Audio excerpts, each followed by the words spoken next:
شہید کرب و بلا، راکب دوش مصطفیٰ، امام عرش مقام، امام ہمام، صحابی ابن صحابی حضرت امام حسین رضی اللہ تعالیٰ عنہ کے پڑ پوتے، عظیم تابعی بزرگ امام جعفر صادق رضی اللہ تعالیٰ عنہ کی ولادت 17 ربیع الاول 80 یا 83 ہجری پیر شریف کے دن مدینہ پاک میں ہوئی۔ دن بھی پیر کا اور شہر بھی مدینہ، سبحان اللہ۔ آپ کا نام جعفر ہے اور کنیت ابو عبداللہ اور ابو اسماعیل ہے۔ آپ کی ولادت باسعادت 80 ہجری میں ہوئی۔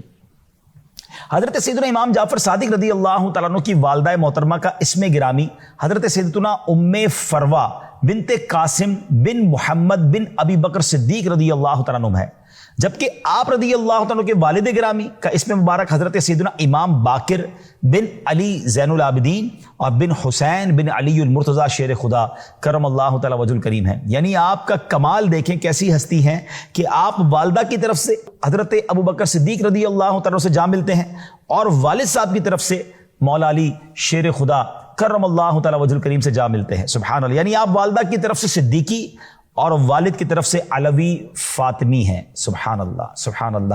کس قدر بڑا نسب ہے آپ کا، کیا عالی خاندان ہے۔ سچ گوئی کی وجہ سے آپ کو صادق کے لقب سے جانا جاتا ہے۔ دو جلیل القدر صحابہ کرام حضرت سیدنا انس بن مالک اور سیدنا سہل بن سعد رضی اللہ تعالی عنہما کی زیارت سے مشرف ہونے کی وجہ سے آپ رحمت اللہ تعالی تابعی ہیں۔ آپ کے علمی فیضان سے فیضیاب ہونے والوں میں آپ کے اپنے فرزند امام موسیٰ کاظم، پھر امام اعظم ابو حنیفہ، امام مالک، حضرت سفیان ثوری، حضرت سفیان بن عیینہ رحمت اللہ تعالی علیہم کی یہ نام سر فہرست ہیں۔ آپ نام دیکھیں کون سے ہیں، اتنے بڑے علم کے سمندر وہ آپ سے فیضیاب ہوئے۔ خلیفہ منصور نے ایک بار اپنے بیٹوں کو حکم دیا امام جعفر صادق کو میرے روبرو پیش کرو تاکہ میں ان کو قتل کر دوں۔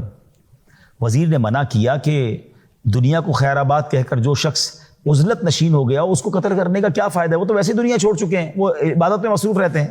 خلیفہ نے غضبناک ہو کر کہا کہ میرا حکم ماننا ضروری ہے، انہیں لے کر آؤ۔ حضرت امام جعفر صادق کو جب لایا گیا تو جیسے ہی وہ دربار میں آئے تو منصور نے اپنے غلاموں کو پہلے ہی کہہ دیا جیسے میں سر سے تاج اتاروں نا تم نے امام جعفر صادق رضی اللہ تعالیٰ کو قتل کر دینا ہے۔ مگر جب امام جعفر صادق اس کے دربار میں آئے تو آپ کی عظمت و جلال نے خلیفہ کو اس قدر متاثر کیا کہ وہ پہلے تو استقبال کے لیے کھڑا ہو گیا، نہ صرف صدر مقام پر حضرت امام جعفر صادق کو بٹھایا بلکہ آپ کے سامنے بیٹھ کر عرض کرنے لگا حضور کو میرے لیے حکم فرمائے، کوئی آپ نے ارشاد و تو فرمائے۔ تو آپ نے فرمایا میرے سب سے اہم ضرورت اور حاجت یہ ہے کہ آئندہ کبھی مجھے دربار میں نہ بلانا، میری عبادت اور ریاضت میں خلل واقع ہوتا ہے۔ منصور نے وعدہ کیا کہ حضور پھر کبھی آپ کو تکلیف نہیں دوں گا، بڑی عزت کے ساتھ بڑے احترام کے ساتھ آپ کو رخصت کیا۔ اس کے بعد خلیفہ منصور 3 دن تک بے ہوش رہا، اتنا اس کے اوپر روب طاری ہو گیا کہ وہ 3 دن تو بے ہوش رہا۔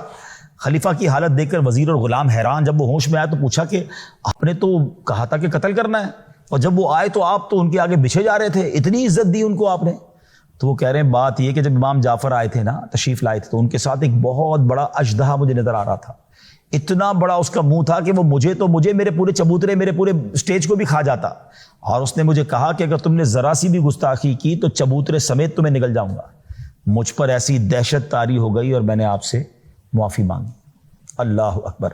ناظرین ذرا سوچئے یہ مقام ہے آپ کا کہ اللہ والوں کی طرف کوئی میلی نظر دیکھتا ہے نا، وہ احادیث میں مضمون ملتا ہے نا، جو اللہ کے کسی ولی سے دشمنی کرے تو اللہ اسے اعلان جنگ فرماتا ہے۔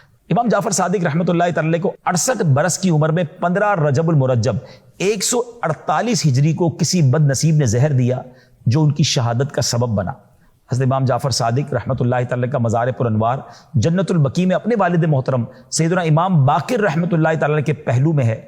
اللہ کریم تربت امام جعفر صادق پر اپنی کروڑوں رحمتوں کی بارش نازل فرمائے اور ان کے فیضان سے ہمیں مالا مال فرمائے، ان کے نقش قدم پر چلنے کی توفیق عطا فرمائے۔